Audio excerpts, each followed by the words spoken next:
Thank you. I have my speech written somewhere. It's on the phone. If they find my phone, great. If they don't, I'll just talk a little bit. It is really, thank you for including me in these festivities today. And it is really, I hate the word honor, but I can't find a replacement for it. An honor for me as an elder to be invited to this group of people so much younger than myself, who are filled with unfettered talent and appreciation of each other and caring and beautiful music. And thank you.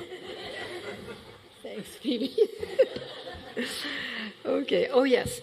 I was going to say, I'm very happy to be in a room full of people who are dedicated to smashing ceilings, smashing glass ceilings, and happy to see that the organizers also invited some guys. Let me find, here we are here. Okay. Yeah. I'm here to offer to the award for Group of the Year to 3 women who have personally and musically stolen my heart. I was introduced to them, of course, through my granddaughter. She's a songwriter herself, age 20. And by the way, when I became friends with some of you all, particularly the group I'm introducing tonight, I became a serious figure in my granddaughter's life. Up until then, it was great to have a grandma, but this is an entirely different level right now, so thank you. Okay. I believe that the songs of these 3 women speak to the delicacy of the human condition. And they are, in a sense, trailblazers, not just with their music and its uniqueness, but in their willingness to speak out for people who are marginalized and, in fact, ostracized and persecuted in this society. To bring about any society of decency and caring is going to take a lot of work. And you women have been a part of that work. A word about the music. I was brought up listening to and singing harmonies. And I've heard a lot of them in my day. I have seldom heard harmonies as true and as fucking angelic as yours. It's just a glory to listen to. I suggest you all do just that. The sharing of solos seems like a non-competitive sport, where everyone wins, nobody loses, and everybody has a good time. Their presentations in their concerts is done with self-effacing comments, mumbled jokes, giggles, and glorious music. Actually, I believe, will teach us something about the kind of friendship in musicians that I didn't really know back then. I was trying to imagine Crosby, Stills, and Nash romping through an outdoor amusement park, and I can't quite get the image of it. Friendship and pleasure and joy and trust, all of these come through clearly to me, and I think that we can all learn from that as well. I also checked with them because I'd heard this and didn't know if it was a rumor or not.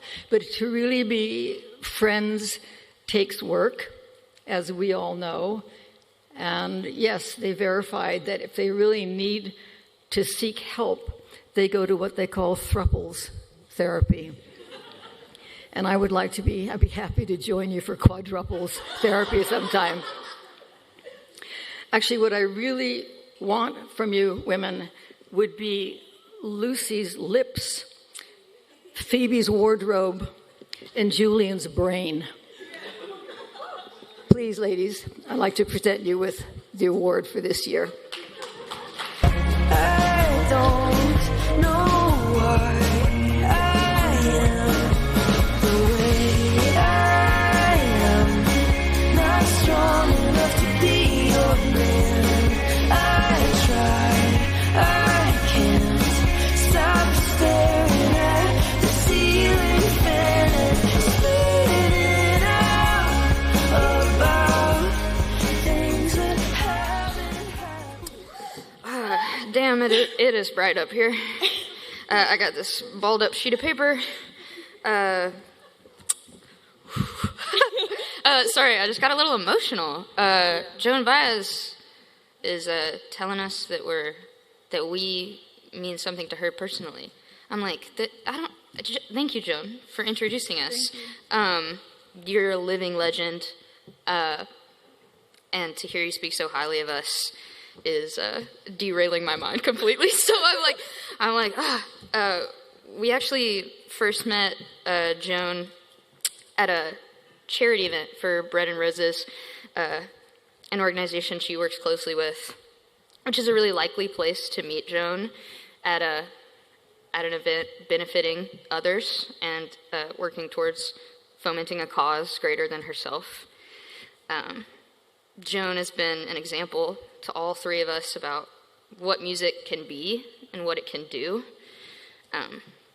Her career is defined by her personal convictions and her belief, when it's easy to be cynical, that a better world is possible, and by her determination to use music to bring that better world to fruition, even though, as we know, having half the life experience, that can be a task that can sometimes feel as daunting as it is vital.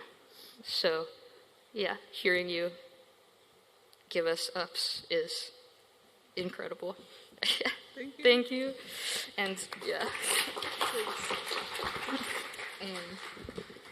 Yeah, wow. Thanks, Joan. I definitely just cried. Try not to cry more. We just watched Joan's movie, I'm a Noise, together, and were eerily struck by similarities that we've had doing music, particularly loneliness. That's something that we've all felt, and so many of our friends have felt. It can be really isolating to be away from home so much. So many of you must feel this too, I imagine. And this year, so many people have come up to us and said, God, I wish I had a band. And everybody thinks it's personal to them. But so many people say this. I think everybody wants a band, whether it's for music or in some other way, and I don't blame you.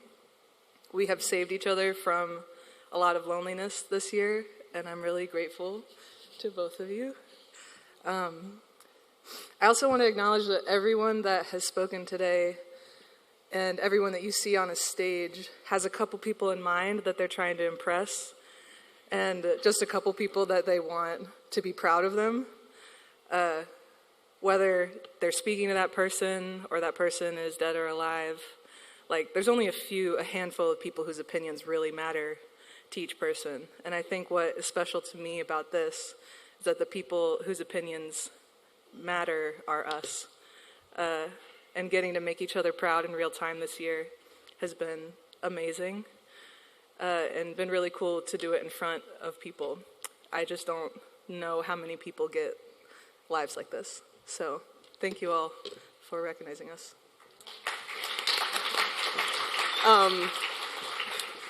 Yeah, Lucy's right. It means the world to be in a room with all of you, our team, our label, Interscope. You guys rock. Thank you, everyone, but mostly you guys. Thank you, you guys. We couldn't have done it without us.